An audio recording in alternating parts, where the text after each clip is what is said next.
July 1931. Inside a cold German prison, the silence is heavy. The sun hasn't yet touched the horizon, but the air is thick with anticipation. The executioner stands by his machine, checking the heavy blade of the guillotine one last time. But the man standing before him isn't trembling. He isn't begging for mercy or whispering a final prayer. Instead, Peter Kürten looks at the man who is about to take his life and asks a question that still haunts historians today. He asks, "Tell me, after my head is chopped off, will I still be able to hear, at least for a moment, the sound of my own blood gushing from my neck? That would be the pleasure to end all pleasures." This was the man the world knew as the Vampire of Düsseldorf. And even at the doorstep of death, his obsession remained unbroken. In the late 1920s, Düsseldorf was gripped by a terror that is hard to imagine. At sunset, the streets emptied. Families retreated into their homes, bolting every door and shuttering every window. They knew that somewhere in the darkness a predator was hunting. Peter Kürten was not like other killers. He didn't kill for money or revenge. He was driven by a deep biological need for the sight of blood. To him, the flow of red liquid was more than just a byproduct of violence.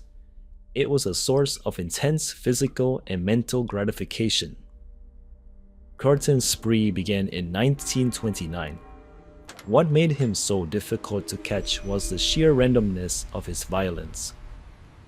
Most serial killers follow a pattern, but Peter had no such rules. He attacked 5-year-old children, young women, and elderly men with the same savage intensity. He didn't care who they were. He only cared about what was inside them. His weapons varied as much as his victims. Sometimes he used a knife, and other times he used a heavy hammer to crush the skulls of those he caught off guard. He was a master of the ordinary. During the day, he was a polite, soft-spoken neighbor, but when night fell, his true nature emerged. Between 1929 and 1930, Kürten committed at least 9 murders. He often lingered at the crime scene, watching his victims bleed, finding a twisted sense of peace in the carnage. The police were baffled because his crimes seemed so disconnected. Peter even had the audacity to mingle with the crowds at the scenes of his crimes, listening to the theories of investigators and the panicked whispers of the public. He was a shadow hiding in plain sight, mocking the very people trying to stop him. The end finally came in 1930. A young woman named Moriah Butley survived and provided clues. However, the most shocking twist was the role of his wife. When she realized the truth, Peter confessed and told her to turn him in to claim the reward money. He wanted her to be secure after he was gone. In the courtroom, he didn't just confess, he lectured. He described the specific way the light hit the blood and the sound it made as it hit the floor. The spectators were horrified. Yet Peter relished every moment. He spoke of the murders as if they were simple chores. On July 2nd, 1931, the law caught up with him.